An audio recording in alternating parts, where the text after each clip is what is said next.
Well, why don't we begin? I'm Ned Walpin. I'm the Associate Dean for Graduate Programs here at St. John's College in Santa Fe. I welcome you all today for our lecture this afternoon. I also welcome people who are on Zoom. The way it's going to work today is we'll have the lecture, and then we will go straight to a question period.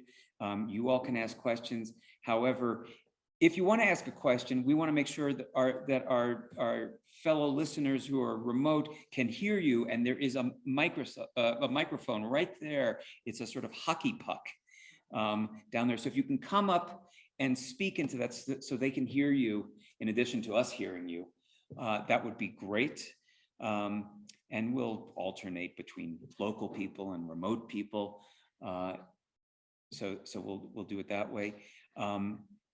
Mr. Budwine, you wanted me to mention something. Yeah, for the people online, can they please put their questions? Excellent. Yes, for the people who are online, if you would kindly put your questions not in the chat function, but in the question and answer function in Zoom, just because it becomes a sort of bureaucratic or administrative nightmare to look in both different areas. So if you can make it easier on poor Mr. Budwine to do that, that would be great. Next week, this is actually a summer. I should welcome everyone from Summer Classics. Actually, what am I doing? Welcome everyone. I hope you're having a good time. We love having you all here, and in fact, it's wonderful to give lectures when you all are here. I should say that next week, even if you're not here, you can watch it remotely. We will have one last summer lecture of the GI Summer Lecture Series, and it is Phil LaCure speaking on the Book of Esther. And that, again, will be in person and remote for those of you who won't be here. But today, I want to introduce a colleague of mine, Shannon Chamberlain, who is going to speak on Jane Austen. So, Ms. Chamberlain.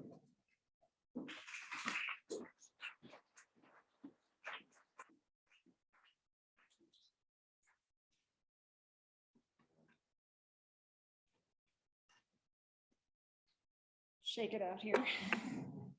Thanks, Mr. Walpin.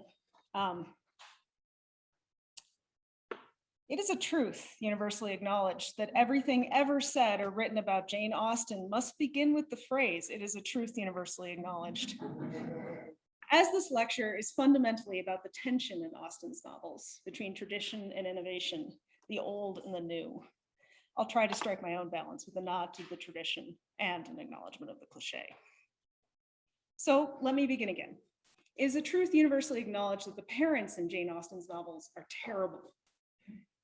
Who doesn't remember cringing alongside Mr. Darcy at the social climbing Mrs. Bennet's disclosure of her plans to marry her daughters off to the highest bidders? Or even the wry public admonishments of Mr. Bennet on that subject? Or the starry-eyed romanticism of Mrs. Dashwood in Sense and Sensibility, not a whit more mature or commonsensical than her 17-year-old daughter.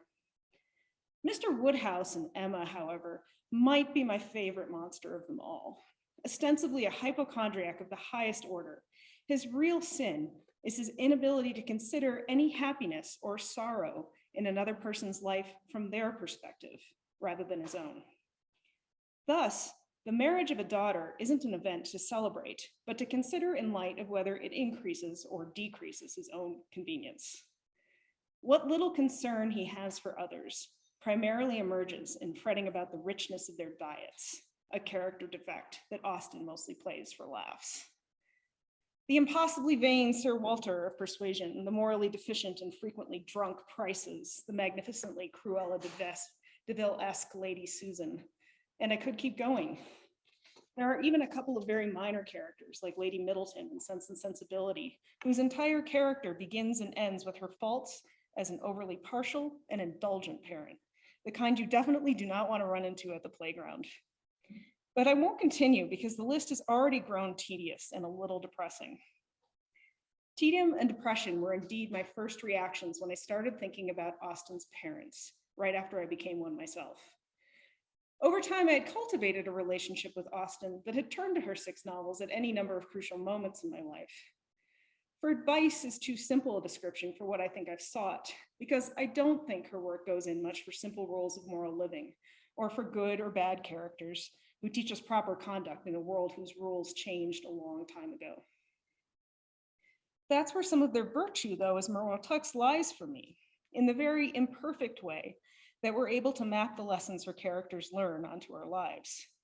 There's a way in which rules that are too close, too applicable to ourselves and to the situations we encounter, seem to demand our obedience and compliance instead of our consideration and contemplation.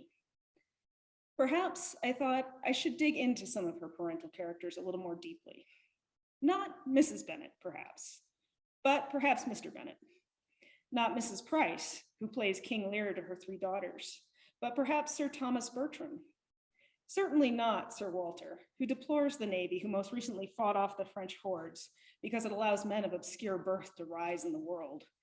But perhaps Lady Russell, who serves as a surrogate parent to his 3 motherless daughters. Becoming a parent myself raised a number of questions, all of which really boiled down to one question: how to be while teaching another person to be. And perhaps not just to be, but how to flourish as a human in the habitual and Aristotelian sense. The 18th and early 19th centuries in which Austen wrote seemed like a particularly promising place to go for this. After falling out of fashion in the Renaissance, Aristotle was taken up again in 18th century moral philosophy and its careful thinking about the connection between virtue and the common everyday habit. Moral philosophers of Austen's time were particularly interested in the very old question Aristotle raised about man as a social being. Man had, you see, recently become an individual, which required a reformulation of the proper relationship between this new thing called the individual and the social world outside the boundaries of the self. It was Aristotle who told them and us that man is designed by nature as an essentially social being and can perfect his nature only in communal life. The natural and the fundamental unit of society is the family. The most perfect, however, is the state. The state in 18th century moral discourse was formulated as a collection of families, and the proper relationship of the individual to the social was tried first in the proving grounds of familial relationships. First comes love, then comes marriage, and then comes the parenting manual. For the first time, philosophers turned a lot of their attention to this most intimate of relationships, to speculate about childhood and adolescence as a particular and formative moment in itself, and to identify the parent, rather than other plausible candidates, as the guiding spirit behind the successful transformation from child to adult. John Locke, Daniel Defoe, and Jean-Jacques Rousseau, some of the most prominent and broadly ranging moral thinkers of the day, identified the seeds of good families and thus good societies in the proper attention to the raising of children, which they regarded as a need of some reform, although characteristically they could not agree on what reform was necessary. Locke and Defoe, who represent the side in which I think Austen probably comes down, sought a moderation of parental control, a relaxing of what they perceived as the harshness of earlier generations, in pursuit of greater choice and responsibility in children within the confines of social obligations. Rousseau, of course, wouldn't give his charges anything to read but Robinson Crusoe, the story of a shipwrecked mariner who barely speaks to anyone for the whole length of the novel. And now it seems high time to address what is probably the most sensible objection to the entire topic of this lecture, which is using Austen's novels to talk about parents and children at all. Parents would seem, at least on a first reading, to not really be the point of an Austen novel. The energy may appear at first to lie elsewhere, with the marriage plot or the education of young men and women in the ways of the world, usually outside of and frequently in frank opposition to the wishes and expectations of their parents or representatives of their parents' generation, who often manifest as mere foils. Furthermore, they nearly always involve children on the cusp of adulthood, when one might surmise that most of the benefit or damage has already been done. But I'd like to argue today that Austen spends more time on parents and parent-child relationships than we sometimes give her credit for, often excavating the parent-child relationships that occur before the novel begins to account for the actions of the present. Instances of thinking about parental duties are easy to miss because they're often tied up in the marriage plots that occupy or perhaps even distract our attention. But in pointing towards the parent as foundational to the good marriage, Austen reflects and extends the thinking of prominent moral philosophers of childhood. Locke and Defoe, but Defoe in particular, traced adult happiness and flourishing to a good marriage between companions of equal good sense and the ability of young men and women to make good marriages to the guidance of their parents. Good marriages made good children who were guided by good parents, which made good societies and then more good parents. I'm frankly not sure whether Defoe gives us completely correct social history, but he does set himself up as the opponent of the past, imaginary or not, where marriages are arranged wholly for the economic and social benefit of a different unit, the extended family, the dynasty, or the clan. It wasn't that Defoe thought that parents should allow children to marry whomever they liked, regardless of class, age, or suitability. He followed Locke, who wrote that children lacked the necessary understanding to direct the will, but also the Locke who reminded parents that what they held was essentially a trust for their children, analogous to the trust that governments hold to their citizens. They were born free and endowed with certain individual rights, which they only partially relinquished in exchange for certain protections. As for the freeman, so for the freeman's son or daughter. Parents should exercise discretion about their children and their potential marriage partners, but with a light hand and a view towards ensuring that they did not doom their children to marriages with social equals, but intellectual inferiors. The two were not wholly or usually separate, but indeed, if one had raised the child right, they would find someone who united these things and give their parents little belly aching or whining to endure, which I think is rather cold comfort to Lydia Bennet's parents, but there you go. The verb parenting, the one that's so familiar to any 21st century caregiver, was more or less invented to talk about moving children from adulthood to childhood to adulthood, where successful adulthood was defined as a good marriage. A good marriage, in turn, was viewed, and this is at least partially due to Austen's extraordinarily popular fictionalizations of it, as a balancing act of managing individual preferences while achieving full social membership in society. How else to explain the most successful marriages in Austen's novels, the ones that we have every expectation will lead to the greatest happiness for the parties involved, busting up just enough of the rules, but not so many that the romantic partners become social exiles outside of the Aristotelian city. There are plenty of examples in both wrong extremes in Austen's novels, or even in just one novel. Charlotte Lucas marries entirely for social reasons, and despite what she tells Elizabeth, isn't very happy. Lydia Bennet marries entirely for whim and fancy and is also unhappy. I'll say this again because it is a concept quite alien in some ways to our modern understanding. Austen treats very seriously both individual preference for a spouse and the social meaning of that preference. There is a real risk to one's personal happiness represented by either marrying below your social station or beneath your normal standard of income, even if that choice is motivated by genuine respect and love for the other person. In Persuasion, she summarizes this briefly. The consequence will be wearing, anxious, youth-killing dependence. In other words, there's a very real possibility that following only your heart will result in your living on your parents' sofa for the next decade, and you're not going to like it. We tend to regard the idea of social marriages as quaint, but also tend, by and large, to marry partners of roughly our own social class and educational level. So I don't think we can entirely say that this is a question that doesn't touch on our modern way of thinking. But whether we regard an Austenian way of thinking about this particular form of reaching adulthood quaint or not, or question whether marital status has anything at all to do with adulthood, the fact remains, I think, that Austen's novels and a few of her characters in particular point us towards not the answer to a question, but the right question. As parents, we are charged with trying to give our children the right tools for happiness, a knowledge of what happiness is and how difficult happiness is at times. One of the key problems in teaching another person to be is how to teach them to regard the balance between individuality and sociability. On the one hand, as those of us with toddlers in particular observe, parenthood is a process of socialization akin to training a dog. As in an Austen novel, nobody is made particularly happy in life if they completely disregard the rules of society or withdraw from the world entirely. If we would have friends, We need to have manners. And to have manners, we, to some extent, adopt standards and rules that are somewhat arbitrary and sometimes even bordering on the unfair.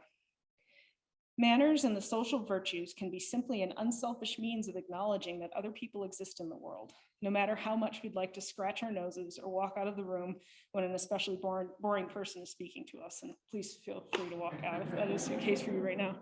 On the other hand, most of us would ascribe a limitation to how far we should go to honor the rules of society. There are occasions when our individual selves and preferences need to matter more than rules and customs. Adult happiness in a Jane Austen novel has something to do with the way that parents teach their children to navigate these deep waters, to find a mean between extremes that is attentive to their personalities and to their circumstances. Today, I'll look at three parents and their answers to the questions of the balance between the personal and the social. Mr. Bennet from Pride and Prejudice, Sir Thomas Bertram of Mansfield Park, and Lady Russell, Anne Elliott's surrogate mother in Austen's last novel, Persuasion.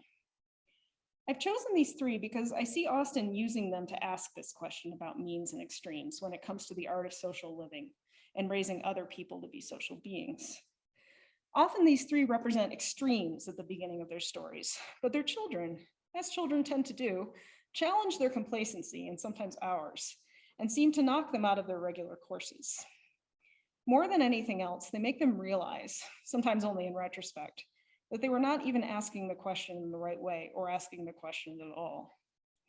But Austen also suggests that, like in Elizabeth Bennet, they are capable of seeing themselves in the end and becoming, if not perfect moral exemplars, for who likes a perfect parent, but at least attentive at last to the right question. So let's begin with Mr. Bennet.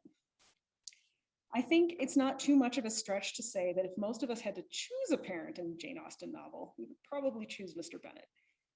I'm not sure that this is the same question as which Austen parent we would choose to be, so it's worth examining whether Austen cultivates a space between these two things. Where do our positive feelings about Mr. Bennet come from? My sense is that they are a kind of transference. We follow Elizabeth Bennet throughout the novel, and Elizabeth Bennet is both admired by and admires her father.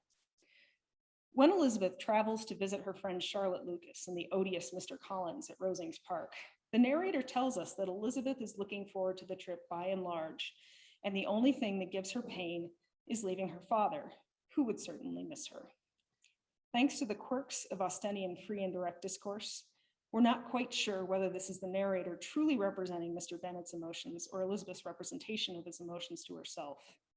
The next line, that he told her to write to him and almost promised to answer her letter, hardly clears up the ambiguity.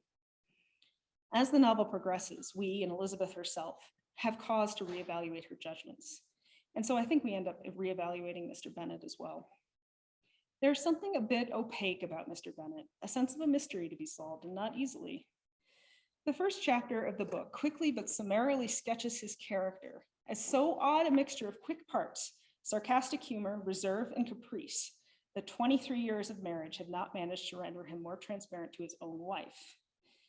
It could be that his wife is particularly stupid, which she is, but I think Austen points to something more fundamental about Mr. Bennet here too, something that might make it harder for even more discerning judges than Mrs. Bennet to make much of his character. After all, the second chapter begins with a rather abrupt statement that, despite what he spent the whole first chapter vowing he would not do, he has in fact already at that point visited Mr. Bingley, the rich new neighbor whom Mrs. Bennet thinks will marry one of the Bennet daughters and thus secure the financial future of the family. Why bother with the charade? Why make his daughters and his wife think that he isn't going to follow the customary social practice of calling on a new neighbor of consequence that they have an interest in meeting, when in fact he has already done so? We're told that the astonishment of the ladies was just as he wished, but we're never quite given an explanation for why he wants to provoke this astonishment, or in this particular way. Some degree of our natural sympathy, nonetheless, sits with Mr. Bennet at this point, largely because of what are described in chapter 1 as Mrs. Bennet's purely mercenary motives for seeking the acquaintance. Noticing this extreme in Mrs. Bennet causes us to feel a greater amusement at Mr. Bennet's prank, mostly because it seems to vex her, But I don't think we're meant to completely ignore the coldness or the fundamental inexplicableness of the act on the level of normal human and familial relationships, especially once we're told that Mr. Bennet has also fooled Jane and Elizabeth, who don't deserve to be fooled. It's a small thing to deceive his family about, but that just makes the question of why he does it loom even larger. He seems to regard them as a laboratory of human emotions, and the experiments he runs on them have at least a partial character of mad science. Mr. Bennet treats his own family as an object of study rather than an arena demanding his participation, and has much the same attitude towards the social world around him, for which the family is a microcosm. He seems frequently incapable of regarding the social world as anything, or at anything but an ironic distance. He regards the claims that it may place upon him personally as ridiculous and not worthy of his attention, an almost perfect Rousseauian in himself, and an encourager of Rousseauian virtues in his two favorite daughters, while he leaves the ones he considers not worthy of his attention to the whimsies of their mother. It's not just his wife who finds him hard to fathom either. His two eldest daughters, who we're told have some of the best understanding and perhaps even practical wisdom of any two characters in the novel, also don't seem to know him very well. Elizabeth is unable to find the language to persuade him, for instance, that sending his 15-year-old daughter to summer in a seaside camp for soldiers is maybe not the best of ideas. A simple task, one would think, but one which Mr. Bennet's character is somehow able to resist. I suspect because Elizabeth does not fully understand what motivates him. It's Mr. Darcy who seems at first to crack some of Elizabeth's regard for her father in his letter about why he tried to advise Bingley against the match with Jane. Jane's conduct, however impeccable, does not quite compensate for the want of propriety in the rest of her family. And he does not exclude her father from the list of evils that heretofore Elizabeth has only been able to see in her younger sisters and mother. Although initially inclined to defend Mr. Bennet, Elizabeth's later conversation with him about the advisability of Lydia spending the summer in Brighton shows that the blow has not glanced off without inflicting a wound to Elizabeth's regard for her father, or we might as well say her ability to see what she regarded in him before as only peculiarities. What is Mr. Bennet's peculiarity? If Elizabeth can't persuade him that a self-evidently bad idea is self-evidently bad, why not?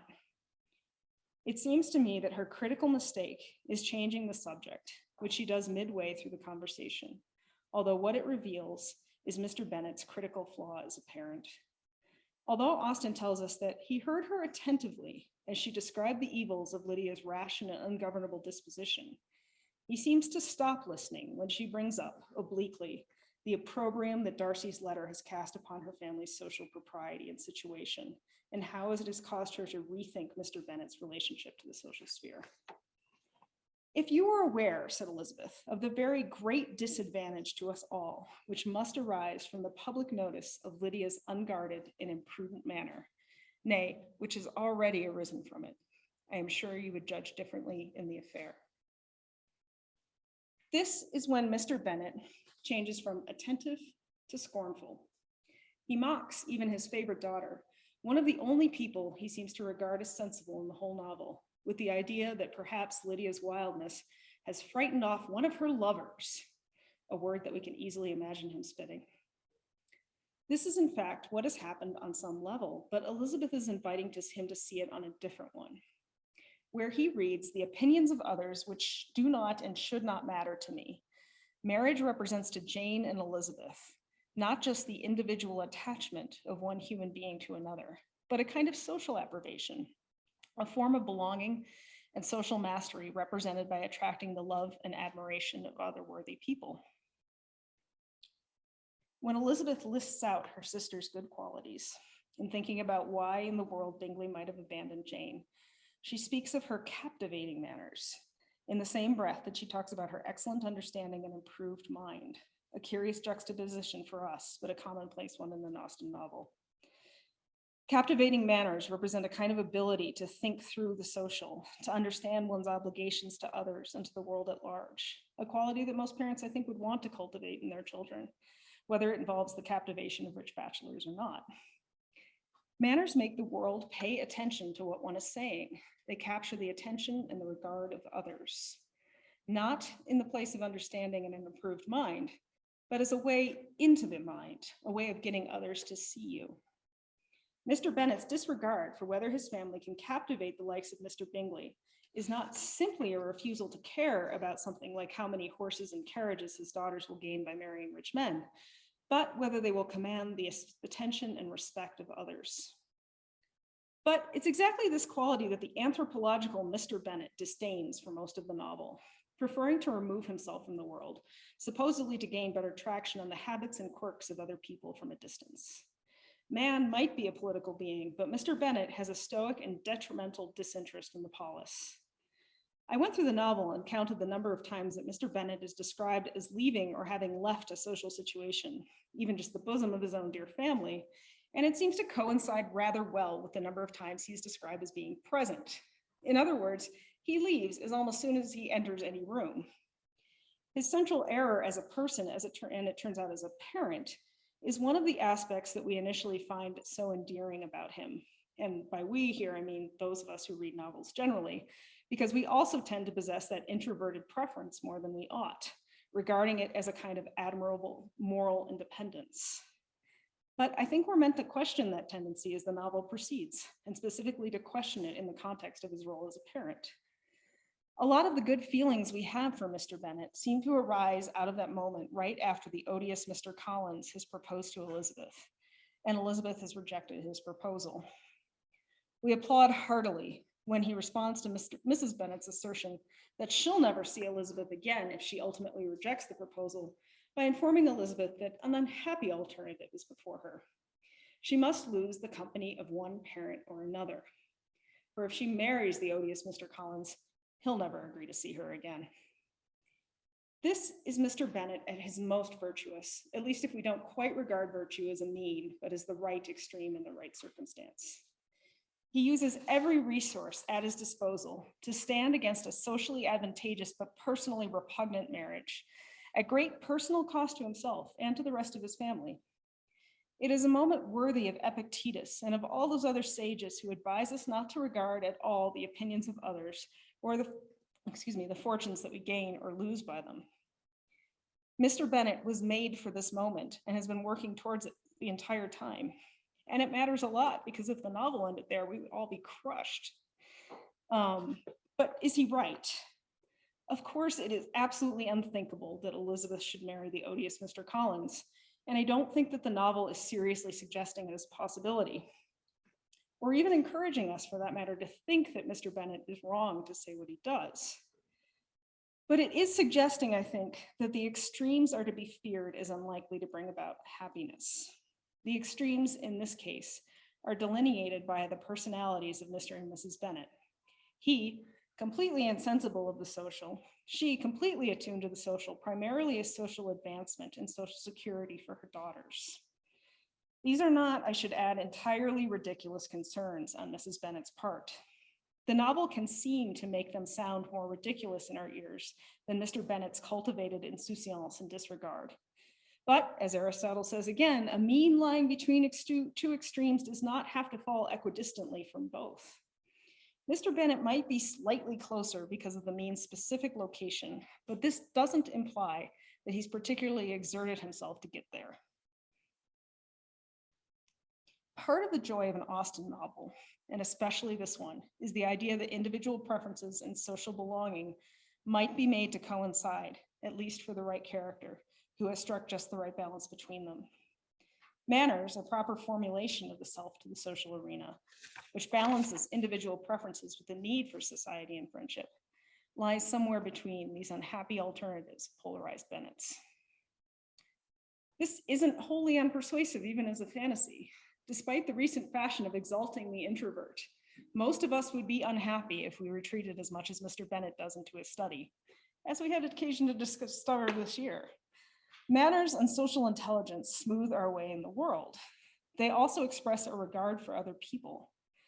On the other hand, thinking entirely within them and through them, especially when it comes to a decision as important as to whom we will spend the rest of our lives talking, is just as likely to lead to unhappiness.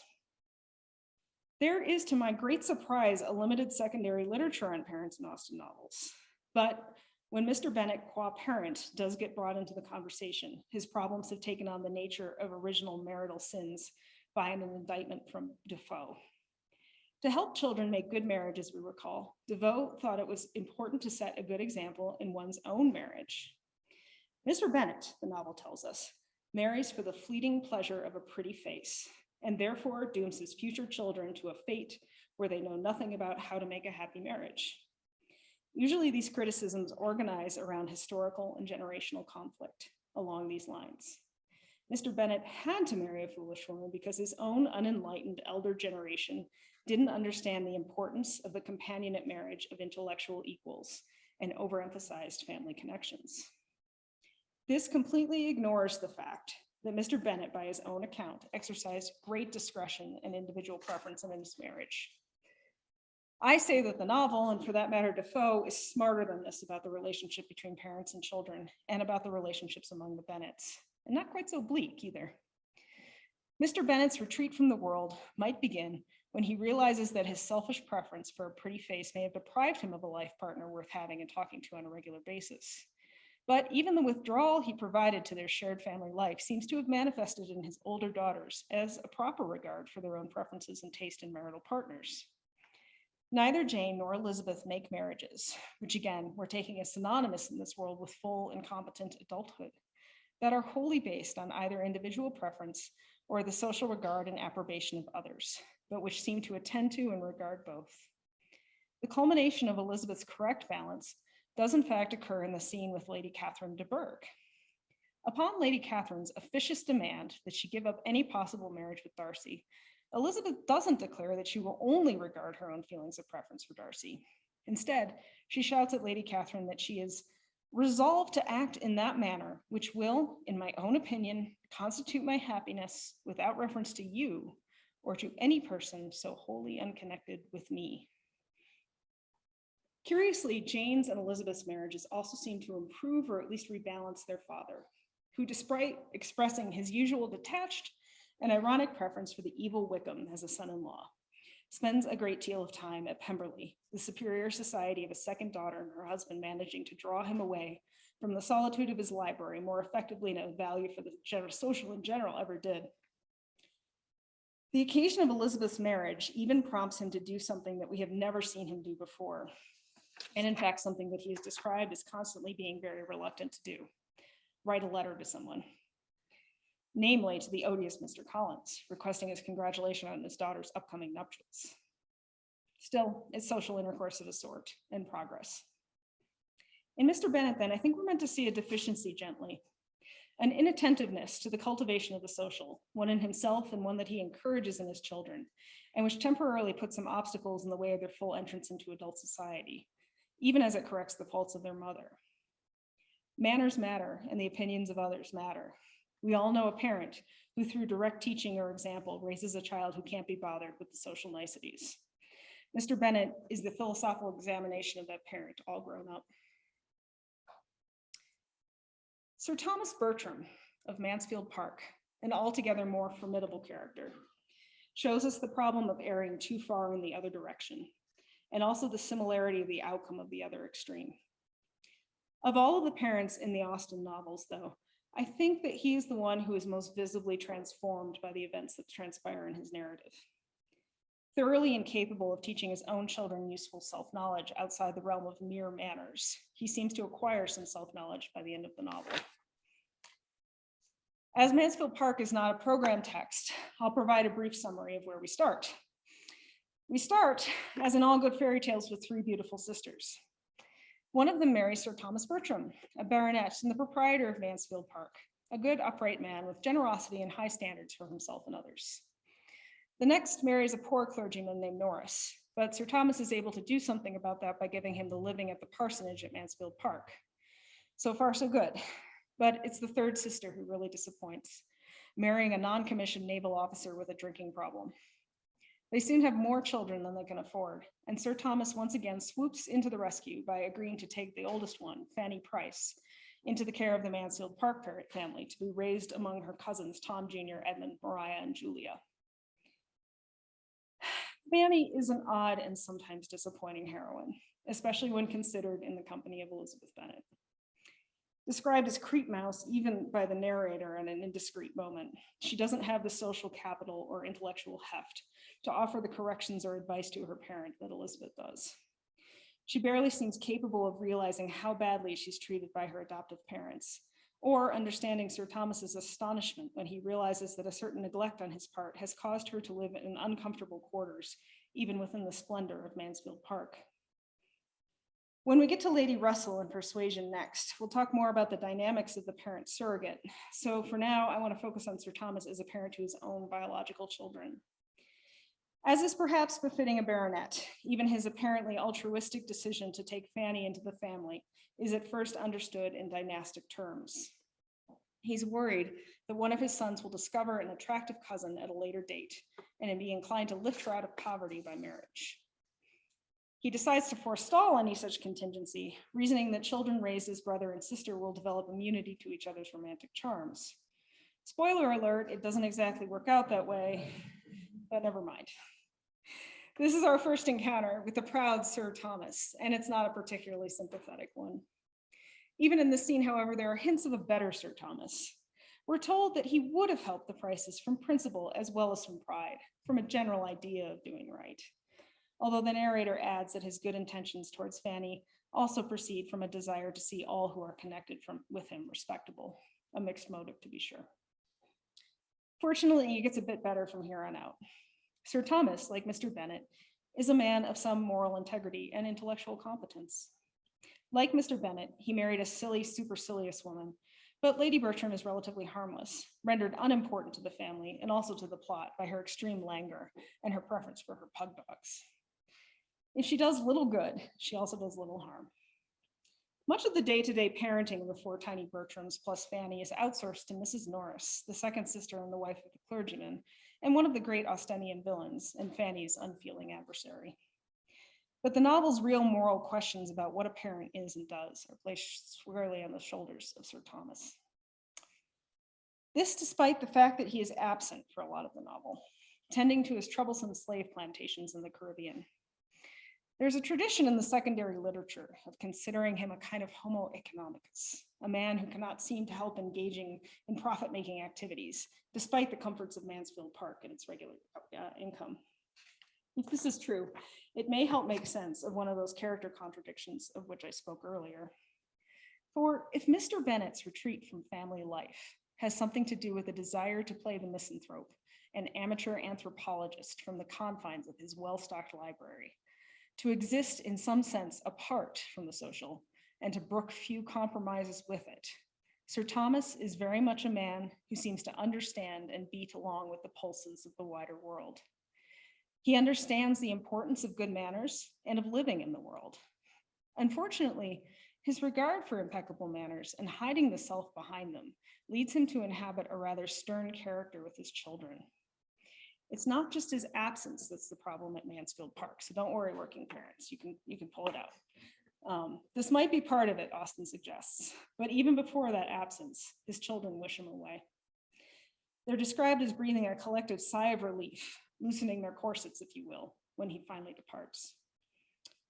There is a way of considering Sir Thomas and Mr. Bennet as Austenian bookends of fatherly strictness and leniency, but I think this does considerable violence to both of their characters and Austen's subtlety about the good man who fails only in certain respects at parenting. Mr. Bennet, far from being the lenient and uninterested parent, having learned something of a lesson in Lydia's elopement with Wickham, has a bit of a parental backbone in him after all.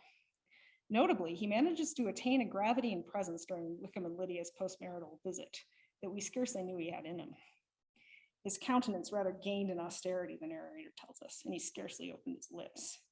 Notably, though, this silence isn't portrayed as a withdrawal into his study, but a strong silent voice of disapproval in the room. Likewise, Sir Thomas's supposed strictness and formidableness with his eldest daughter, Maria, after she breaks her marriage vows to live with another man, appears more nuanced the more closely we examine it. Sir Thomas is severe about the breach of marriage vows on this occasion, but his severity is slightly tempered in our minds by a conversation he held earlier in the novel with Maria about her proposed marriage, the one she violates, to the foppish but wealthy and well-connected Mr. Rushworth. Sir Thomas asks Maria to examine her feelings and determine whether such a match will really make her happy. He suspects it won't, having met the gentleman in question, and he gives her an out, thinking to himself that however desirable the match from a social perspective, Maria's happiness must not be sacrificed to it, if it really goes against her wishes. Apparent acceptance on Maria's part, motivated by the sudden departure of a much more desirable match, serves to allay all of his fears, and the narrator gives us the motivated reasoning that exposes Sir Thomas's character in thinking about the relationship between individual happiness and social belonging. We recall where Mr. Bennet came down on the subject. Sir Thomas errs in the opposite direction. He is too glad to be satisfied, perhaps, to urge the matter quite so far as his judgment might have dictated to others. It was an alliance which he could not have relinquished without pain. He was happy to escape the embarrassing evils of a rupture, the wonder, the reflections, the reproach that would attend to it, happy to secure a marriage which would bring him such an addition of respectability and influence, and very happy to think of anything of his daughter's disposition that was most favorable for the purpose. Part of Sir Thomas's problem when he incorrectly determines his daughter's disposition is motivated reasoning. The other part is that he simply doesn't know her well enough to interpret her cues against her words, which literally consent to the marriage. The reader finds herself within the perspective of Sir Thomas in that scene, for which there is no directly reported dialogue, and only alienated from that perspective by the narrator's interruption a paragraph later. The effect is dramatic. We find ourselves nodding along with Sir Thomas as he witnesses what are apparently Maria's assertions of the highest esteem for Mr. Rushworth's character and disposition, only to realize in a very short space that we were wholly inside his head at the time and his perspective when the narrator then steps in to alienate us from this reported speech. We realize, somewhat to our own astonishment, that Maria's acquiescence was entirely Sir Thomas's interpretation of the conversation only at the end of the scene, when we get the account of Sir Thomas's motivated reasoning I read above. Then we have cause to think back to something we've already been told about Sir Thomas and his relationship with his children, and his daughters in particular. Despite being a truly anxious father, by which the narrator means something like appropriately solicitous to secure the happiness of his children, his inability to be outwardly affectionate represses all the flow of their spirits before him. We're meant to think that it's completely within the realm of possibility that Maria spoke these words to him in a way that would have made any sensible and reasonably emotionally perceptive parent doubt their veracity. We receive no data about Maria's posture or animation while she speaks them, and it is furthermore possible that Maria deliberately suppresses all of these cues, which she is used to doing in the presence of her parent. The way I've been describing poor Sir Thomas might lead all of you to think that I regard him as just another one of these parental monsters of Jane Austen. This is not the case. After all, he's described as a man with a genuine care for his children, more of a hand in their education than most fathers of his period and class, and deeply desirous of having relationships with them when they are adults. Even if he does misread Maria, having the conversation with her about her pending nuptials is more than many would have done in his position, and the narrator does not hesitate to point this out. What I think he's meant to represent to the reader is how even good intentions and decent personal character in the parent can distort and twist themselves in knots when the relationship between the individual character and the social obligation isn't perfectly balanced on the life's edge. Lydia Bennet regarded nothing but her personal preference, completely inattentive as she was to the social propriety of her actions, because her father implicitly authorized this neglect through his own conduct and statements. Maria Bertram learns to suppress her personal preferences in front of a severe critic of the strong expression of such preferences, but only for a time. But there is an even more controversial suggestion than we might take from this lesson that goes beyond something like, it is impossible to repress personal preferences and disgust at one's spouse for the sake of social advantage forever. The novel also suggests that the correctly cultivated personal preference plays an important part in forming moral character against the corruptions of society and the world. Late in the novel, after both of his daughters have made unsuitable matches, he reflects, to be distinguished for elegance and accomplishments, the authorized object of their youth could have had no useful influence that way, no moral effect on their mind. He had meant them to be good, but his cares had been directed to the understanding and the manners, not the disposition, and the necessity of self-denial and humility. He feared that they had never heard from any lips that could profit them. To teach good social manners without undergirding them with a strong sense of self and personal self-knowledge, Sir Thomas suggests, is to miss the point of good manners. He doesn't fault their education, but rather his own grievous mismanagement, which has been insufficiently attentive to what was wanting within. The truth has been made clear to him by Fanny Price herself, who refuses the advances of the socially eligible, charming, and rich, but rakish Henry Crawford. Imagine George Wickham with money and good birth. On no other grounds that she can articulate to her uncle than that she has no personal taste for him and she knows herself well enough to make this judgment. A kind of opacity and a sense of self that only she is capable of fathoming. To Sir Thomas's urging that she consider the social eligibility of the match and how much it will gratify her family to have her well settled, and notably that both of his daughters would have understood this, she simply keeps replying that it will not suit her. Sir Thomas is exasperated by this line of reasoning when he first encounters it, but by the end of Mansfield Park, he has a better appreciation for the deep personal moral waters in which it treads. Fanny's cousins, Maria and Julia, would have readily entered into such a match, and that is precisely the problem. There is a sequence of events in Mansfield Park that modern readers often find extremely difficult, as accustomed as we are to seeing entertainment and morality as separate questions, and opposition to the content of an entertainment as simple-minded and jejune. What happens is this. In Sir Thomas's absence, the Bertram family and some idle visitors to Mansfield Park decide to put on the scandalous play Lovers' Vows. And they do it right. They hire a professional to paint the sets. Mrs. Norris sews a proper stage curtain. They spend their time doing nothing but immersing themselves in the world of dissipated aristocrats, attempting to seduce each other's wives. Only Fanny seems to have any consideration for what her uncle's feelings might be upon the subject, although she's too timid to do anything to curb her cousins. When Sir Thomas returns home unexpectedly early from his plantations in Antigua, apparently not touched by the scenes of suffering that he's encountered and caused there, he finds his favorite parlor turned into a set, and he agrees to allow the play without any further rehearsals. But he stops the mid-scene when he realizes the kind of trashy dreck Lovers' Vows is. And it truly is the, the 50 Shades of its day. The irony, we later realize, is that the whole thing was in fact a rehearsal for Maria's infidelity with Henry Crawford, Fanny's erstwhile suitor. Although Sir Thomas comes across to us now as somewhat priggish and puritanical about the whole thing, it's also our first inkling that he might realize there's something very wrong with his children. For people with a core set of moral values cultivated in their private minds, there might be little harm in acting out a play like this, and little danger that they will confuse themselves with the characters.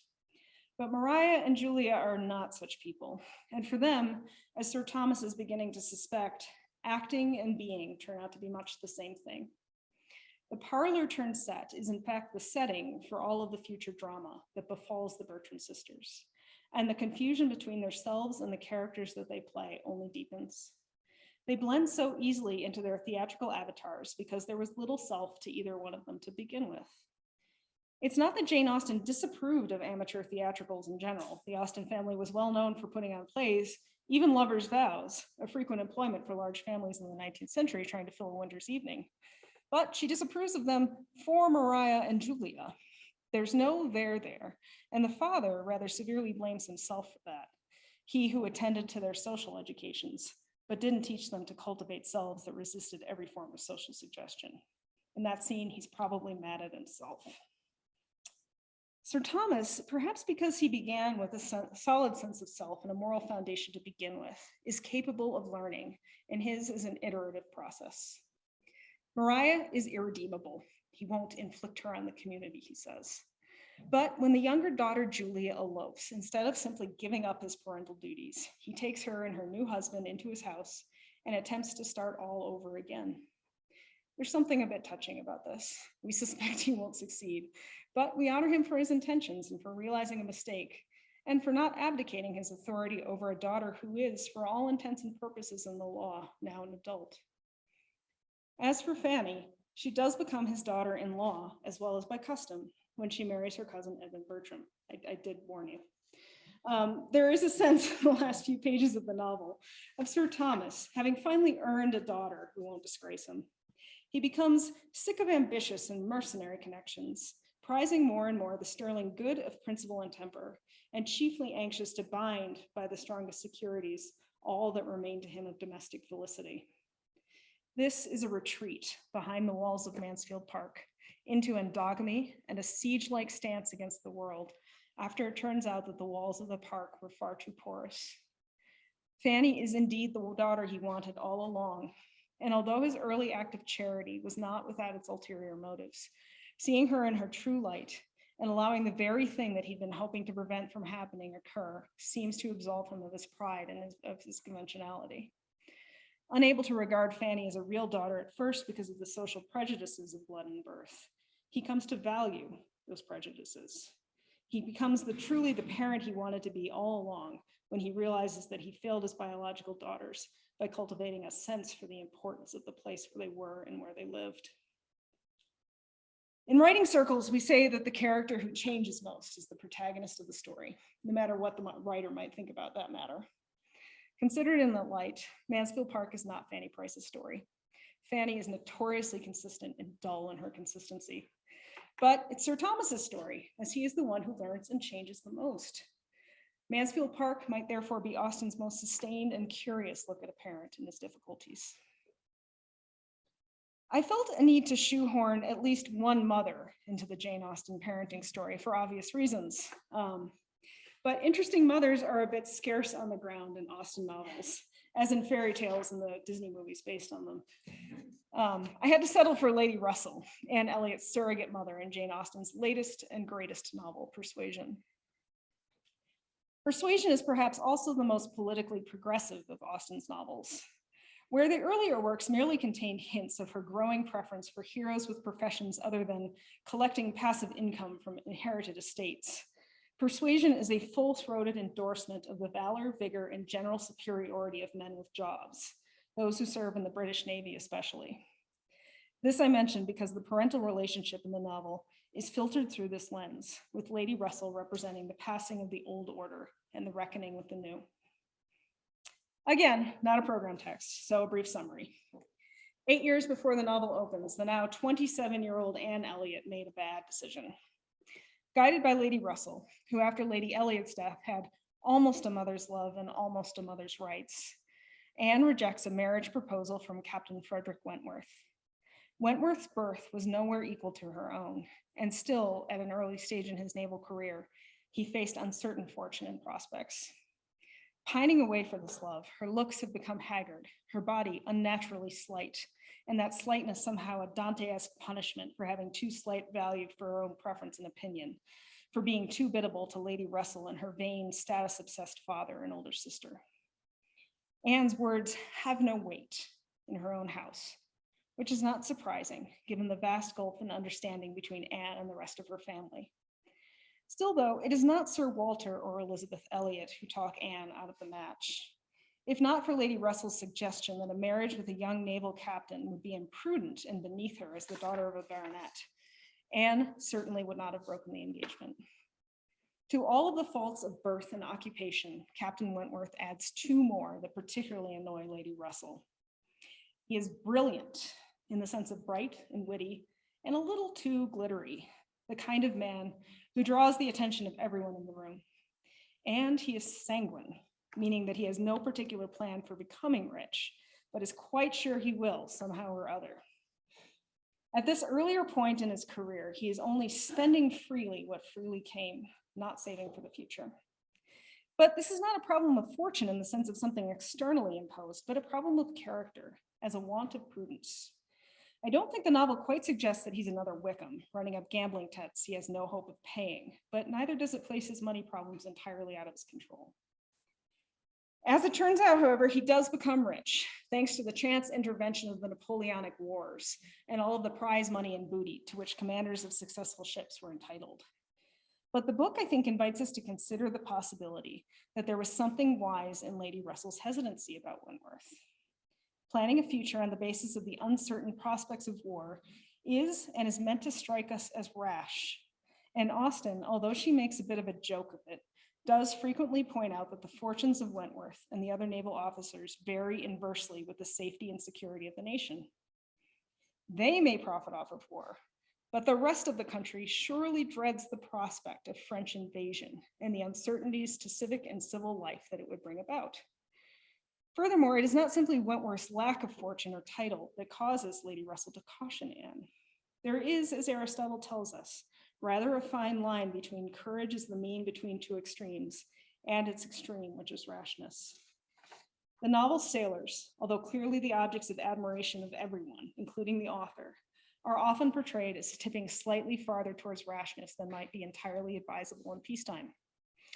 It is Admiral Croft, Wentworth's brother-in-law and fellow naval officer, who exclaims about halfway through the novel that he doesn't understand why Wentworth, who has come ashore about 2 weeks earlier, hasn't already found a suitable wife among a set of young women that he considers more or less interchangeable. Very nice ladies they both are, he says of the Miss Musgroves. I hardly know one from the other.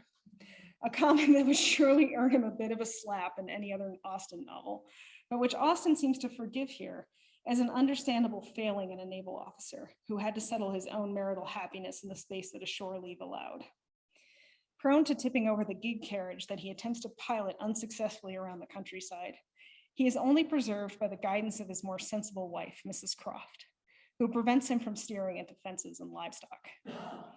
Anne, upon witnessing this reckless carriage driving as a passenger, Riley remarks to herself that their method of driving, recklessness in one and correction to a mean in the other, is no bad representation of the general guidance of their affairs. Proper management of risk, then, is a major theme of the novel, as is finding that very mean between extremes of rashness and cowardice that is not only appropriate to the circumstances, but appropriate to the character of the person. If Lady Russell, in her role as surrogate mother to Anne Elliot, hews a bit more closely to caution, it is a fault that the novel excuses as sympathetic in various ways. One of them is her role as a surrogate, rather than one who possesses the full rights of a mother. As a motherless child, Anne seems to demand more care and protection than one who has grown up with all of the constant and in-house guidance of a sensible parent. With a constant moral example in the house, the narrator tells us, Lady Russell would have been able to trust her more to the powers of her own decision-making and self-knowledge. Another less sympathetic take on the situation is something about Lady Russell's own character, a conservatism that manifests as a peculiar, bordering on injudicious regard for the dignities of birth and position against the backdrop of the new professionalism represented by the risk-taking gentlemen of the Navy. She even tolerates the pretensions of Sir Walter, Anne's father, whose character begins and ends in vanity. Well-educated, sensible, fond of books, and capable of seeing the real worth of an Anne Elliot, the book makes a case for her, even as it estimates that she was probably slightly off in her own risk calculation about Wentworth. And the book does very decidedly put this in terms of the newly developing discourse of probability and risk calculation. Anne did not blame Lady Russell. She did not blame herself for having been guided by her, but she felt that were any young person in similar circumstances to apply to her for counsel, they would never receive any such certain immediate wretchedness, such uncertain future good.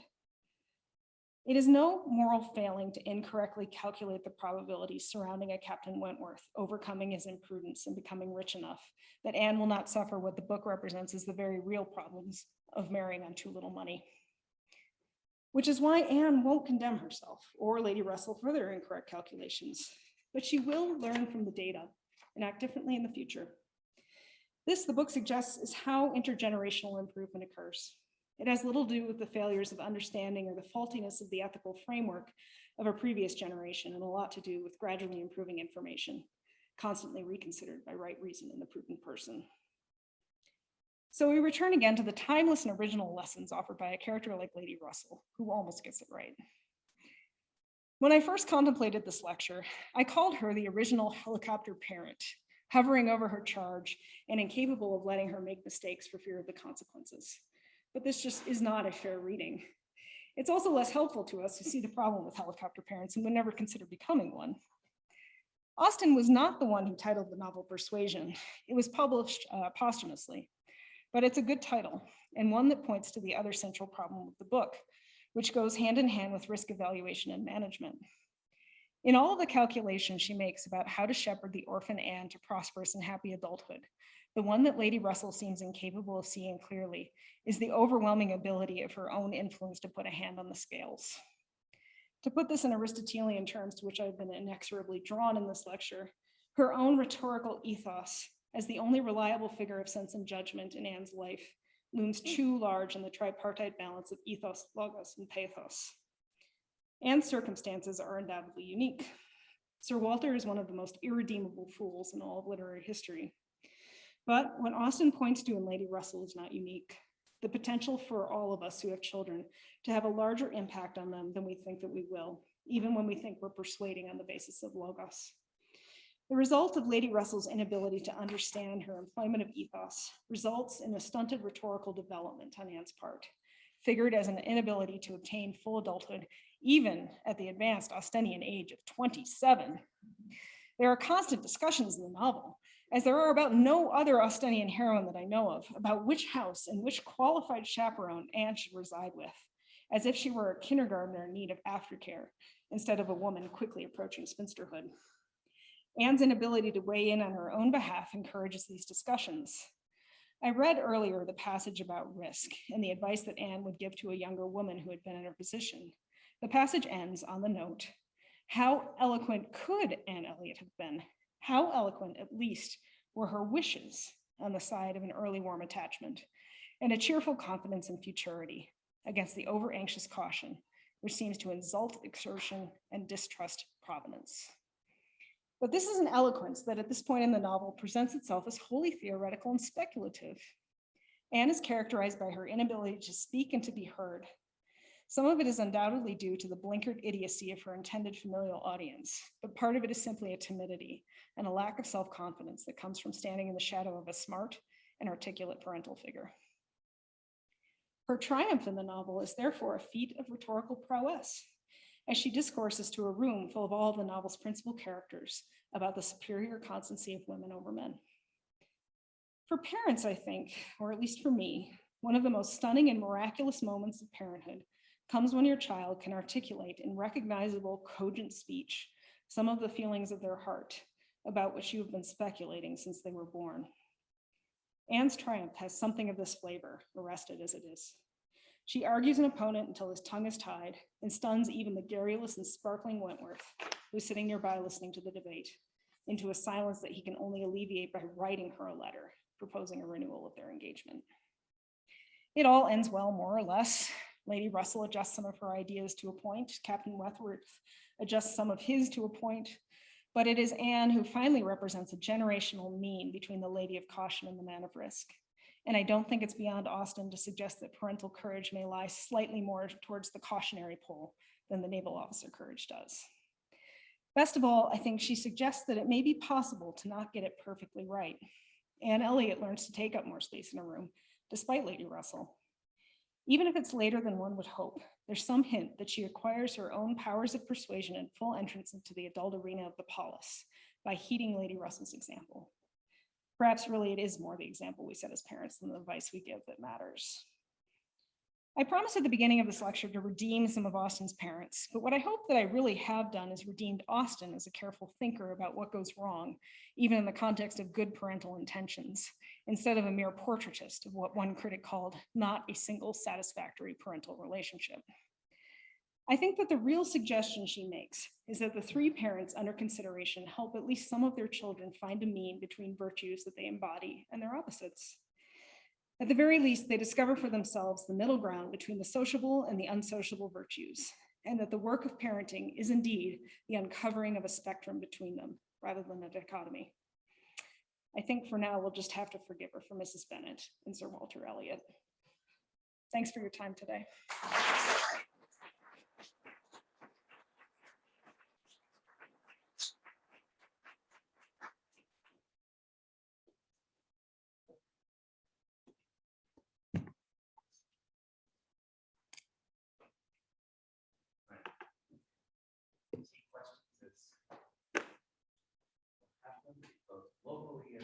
Remember, you gotta come up and speak into the mic.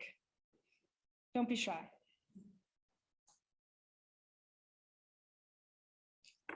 Mr. Budwin. Thank you. Great lecture. The cycle you put into question at the beginning of your lecture, good parents, good children, good society, have you in a way answered the question? Mr. Bennet is a great gift to Elizabeth. Those who most flourish in life will acquire the best parents, but the best parents are those who are deeply flawed. They are only good enough. Thus, such remarkable parent/children relationships must always skip a generation or two. So if I'm understanding the question correctly, it may be something like Mr. Bennet's flaws are the very thing which allow Elizabeth to develop into the person that she becomes. Yeah, there's a lot to that. I think that's why we can't take very seriously this idea that he somehow dooms her in the very act of marrying the wrong woman. That's how he's generally treated whenever anybody writes about him, that his withdrawal from society is caused by not wanting to speak to Mrs. Bennet. And that's the thing that that makes him so unsatisfactory and so he isn't present in family life. But there might be a way in which his lack of presence causes Elizabeth to cultivate that kind of independence or self-assurance that balances Mrs. Bennet. But I don't, I describe them as polarized, but I think that Mr. Bennet's real counterpart is Sir Thomas Bertram. Mrs. Bennet is just in a way as unmannerly as Mr. Bennet is, because she doesn't understand the social cues of other people.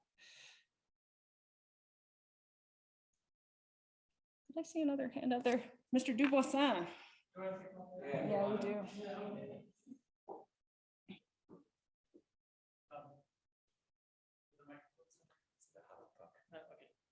So I guess I'm curious about spinsters. I'm thinking later in the 19th century, we hear a lot more about spinsters.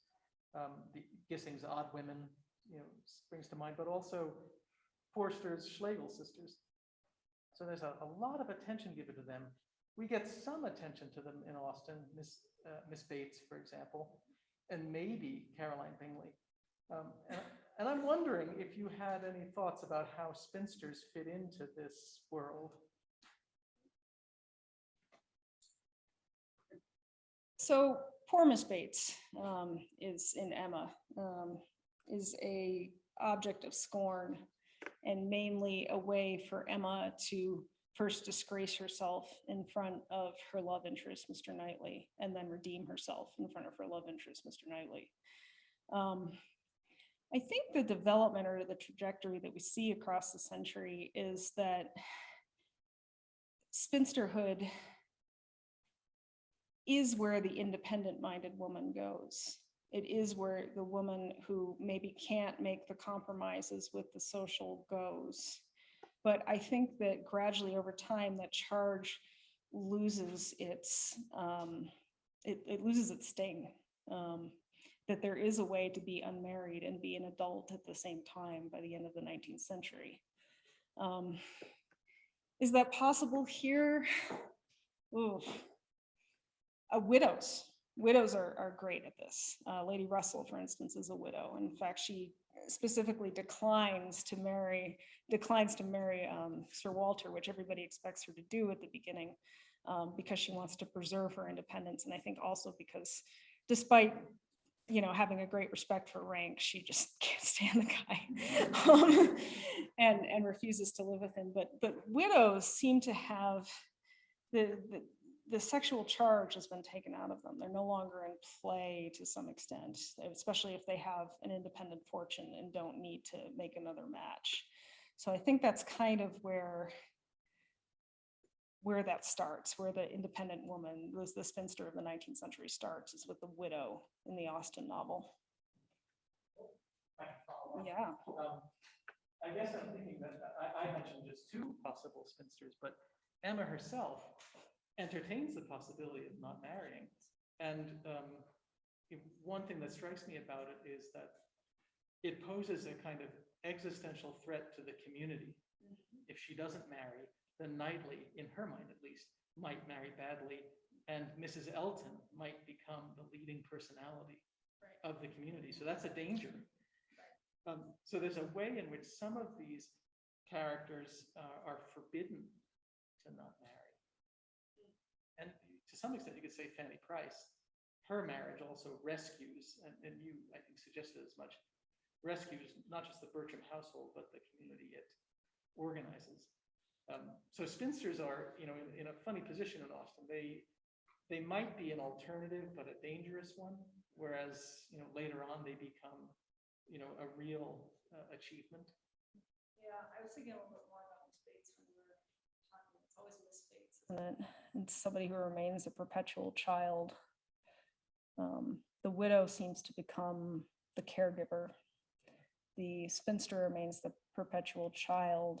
And Emma, I think, you mentioned those community-based reasons that she decides to marry, but I think that she's also afraid of that status. She's, in a way, she's been playing the parent in her own household for a while, but she doesn't have the full legal status of the parent, and I think she recognizes that. If she succumbs to Miss Bates' fate, she becomes a battler. Right. That's interesting.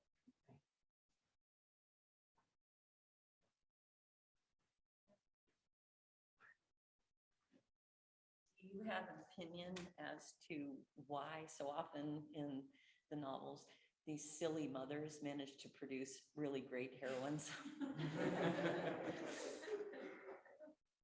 I don't like that question.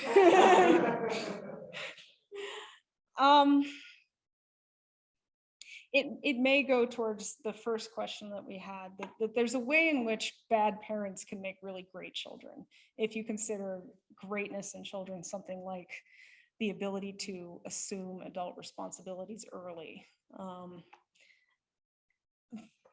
But I think that we see actually in Emma as the problem with that. Emma does assume adult responsibilities because of a lack of a mother and having a silly father. And that doesn't really, that's not satisfactory in a lot of ways. But mothers. I think, I'm trying to think of, so the closest I can come to an example of a non-silly mother is in the Austen novel, Nobody Ever Reads, which is Northanger Abbey. Mrs. Moreland, genuinely well-intentioned person who seems to already have a sort of sense of calmness and mean about her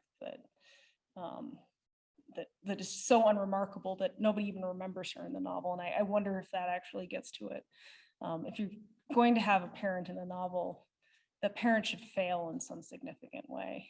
I don't know why she chooses the mothers to just fail completely and the fathers to only fail partially, but that does seem to be what's going on. I wish I had a better answer. She had a good relationship with her mother, actually. Surprising. Yeah.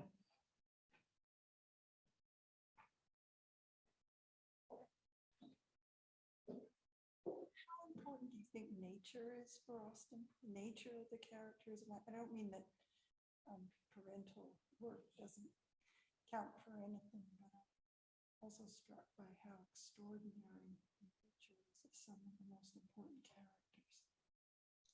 And then we go to your question.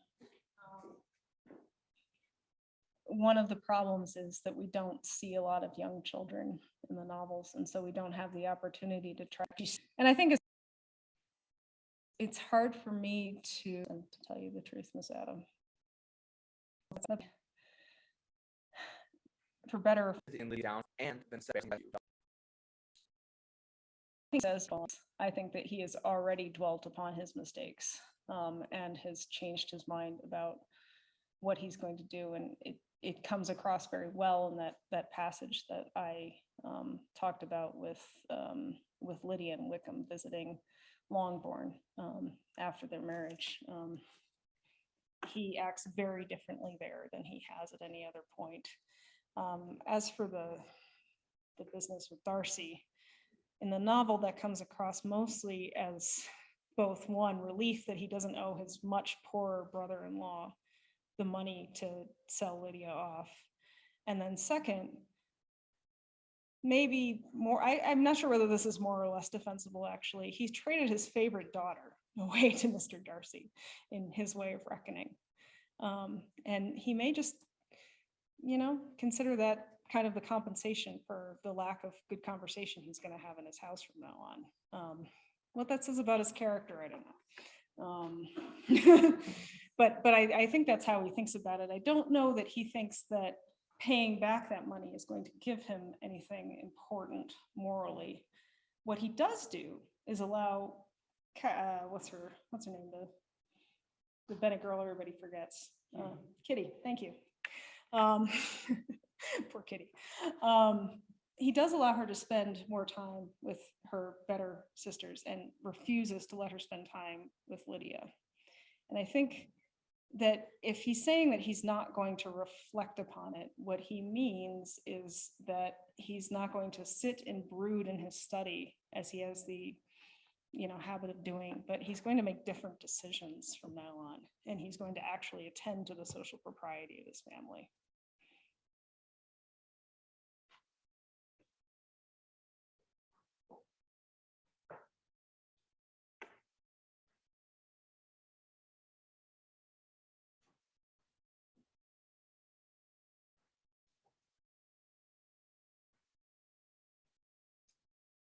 Thanks, Ms. Chamberlain, for this lecture. Could you say something about how some of these characters learn to parent their parents? As Elizabeth seems to do this with her father, Emma takes care of her father, lovingly even, and Eleanor is clearly the parent in her family.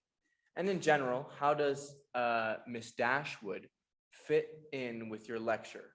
Can a child parent their parents? Yes. So we see different poles of success on that in Austen novels. There is something unsettling and disruptive about that inversion for her. In Emma runs the house. In Persuasion, Elizabeth Elliott succeeds to the rights of a mother without having the understanding to be one to her younger sisters. So there's something for Austen about people who assume a role that they can't necessarily fulfill. Now, when we come to Eleanor Dashwood, there are important ways that she does act as a parent to Mrs. Dashwood, but Mrs. Dashwood, first of all, resists her advice frequently. And then the other thing is that Eleanor still herself needs the care of a mother, and she's often described as lacking this care. And especially in the end, when she thinks that all of her marital prospects are at an end, she describes just kind of wanting to revert to her childhood, to give up this parental role. So I think even in that very best of cases, Austen maybe suggests that there's something not quite adequate or unsettling about when that happens.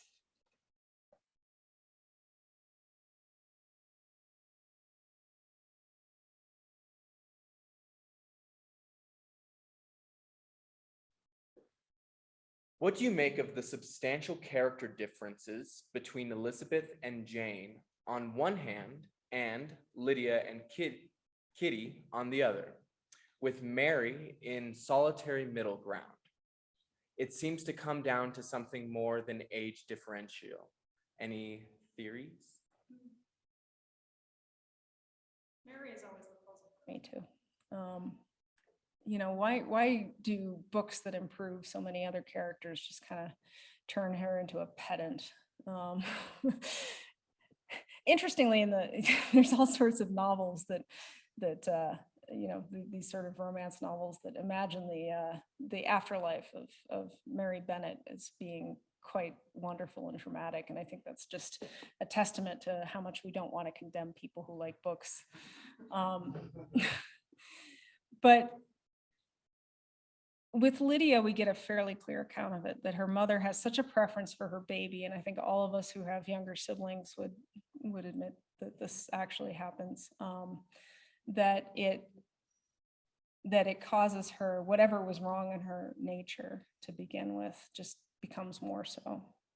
And Kitty just follows Lydia wherever she goes. Kitty is kind of, in a way, almost the perfect social being, because she's just whatever influences around her, she just kind of absorbs and picks up. And so that's why she gets sent away to spend time with Jane and Elizabeth at the end, and that's why it improves her. Mary, I don't know, Mary's still a mystery to me.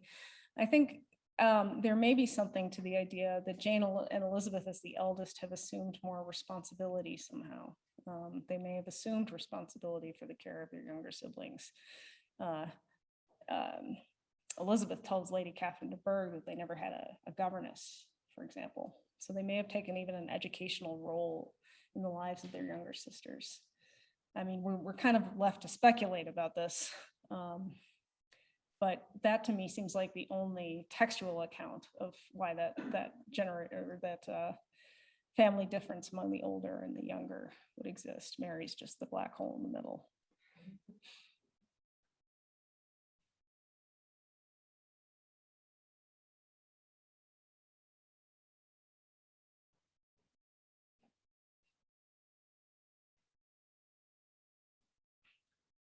Can you speak a little on Sir William Lucas? You say parents set an example for the children. What sort of example does he set for Charlotte?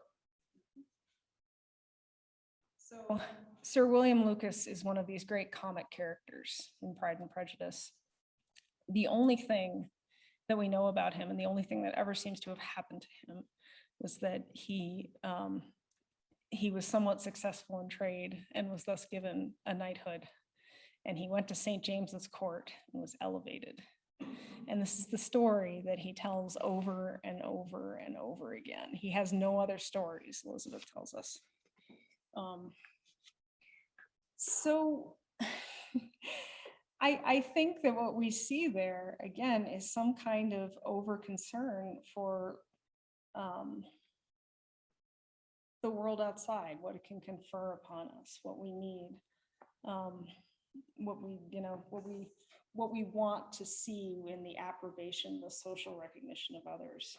And I think that seed gets planted in Charlotte, although she's much more sensible than her father. She's, there's a constant story of generational improvement here. It's actually kind of hopeful.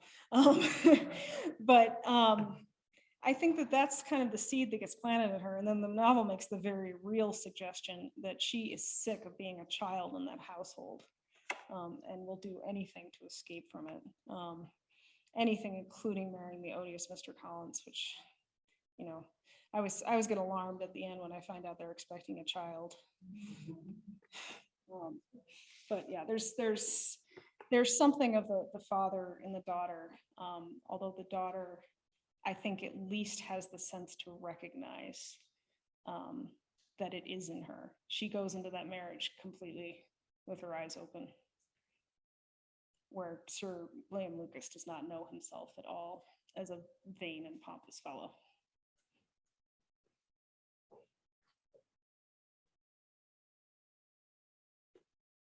You may have to come. Sorry. You mentioned that. Will you step on this side, please? Okay. Thank you. You said something about courage being the mean between two extremes, and I was just wondering if you could speak more to that, and maybe what type of courage is involved in parenting.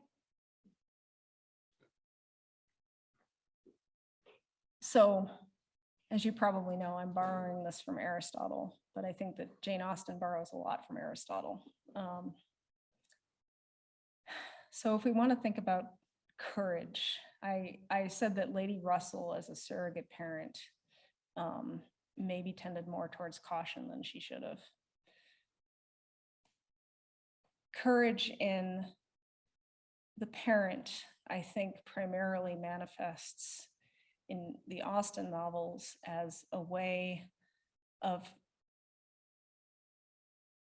teaching your children how to find a kind of balance between the social and the individual, and correcting them when they go too far towards one or the other side. It's hard in Mansfield Park for Sir Bertram to bring down the hammer like he does. It's hard. But he realized, and the problem with when he does it is he does it way too late. But he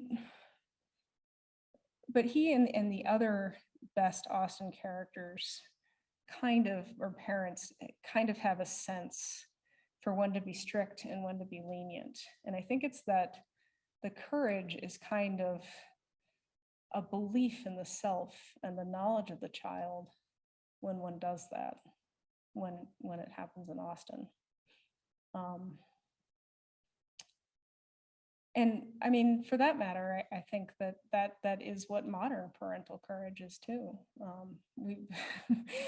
I almost put this anecdote in my lecture, but there was a time I went to a dinner party and there were 3 very poorly behaved children there. And one of them, no, I just have the one poorly behaved child. But the youngest child threw kind of a fit about not liking corn, and like, all right, we don't all care for corn. But her way of expressing this was to fill the shoes of all of the guests with corn while we weren't looking. And I thought about it afterwards, and that was the least courageous parent I ever encountered. It was a parent who just would not say to the child, you can express the preference, but you can't fill people's shoes with corn. This is, for me, the kind of the example, the exemplar even of the difference between individual preference and sociability. We all want the child who feels like they can express a preference, but we don't want the one who does it in that particular way. But I can see it going actually in the other direction. A lack of courage might manifest in a parent as saying to a child, you need to marry for social reasons. You need to marry this and this person, or you need to, let's put this in modern terms, you need to have this or that major in order to succeed in life. And you're not to trust to what Austen has Anne Elliott call futurity and providence. You can't trust your own self to do the right thing. And I think that that's a different kind of parental lack of courage. So just following up on that, because I think that's a really interesting question. It almost sounds like there is a deep connection between parental courage and actually the courage of the child, which is, I mean, you're basically cultivating courage, a kind of courage, that is to say moderation between individuality and social compliance in the child. And it's the courage of the parent to, as it were, follow through on developing that same thing. I mean, that's kind of interesting that teaching, as it were, parenting, teaching, and the act of being a courageous human being is virtually identical in some way. Yeah, I think you see that all the time in Austen's novels, that when parents err, it has to do with almost a lack of courage. And that's the thing that the kid overcomes. And so maybe that goes back to the question of why bad parents can produce good children, They can either embody it as an example in themselves of courage, and at times they do, and at times they don't. Or they can give the child an obstacle so large to climb over that they discover something about the virtue of courage in and of themselves. There's something courageous when Elizabeth stands up to her mother that way. I think in my reading of the scene, I think I would say that her courage almost gives her father courage, and her father's courage almost gives her courage as well.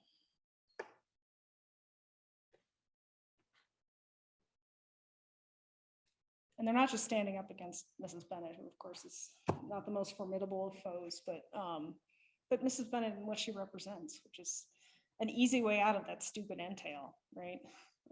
Just marry Mr. Collins and it all goes away.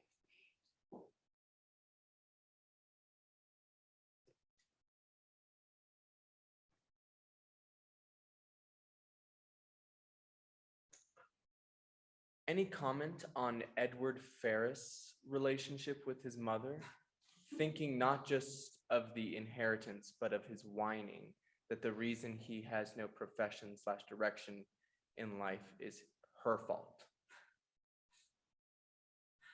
Yeah, the best one to say about Edward Ferrars is he's not quite as bad as his brother. All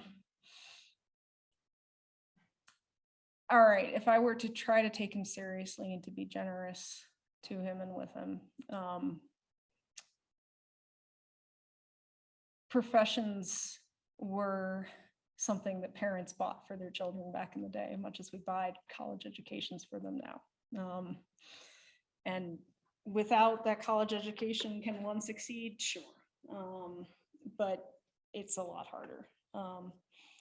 And for all of that, Edward, speaking of courage, does eventually have the courage he needs, although it's after, interestingly, his mother has taken away all prospect of him inheriting anything.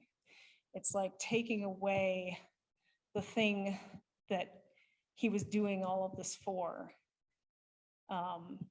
makes him realize that he's going to have to stand on his own. So I think we end up with another mother who does something kind of reprehensible, but in doing so, takes the training wheels off for her son.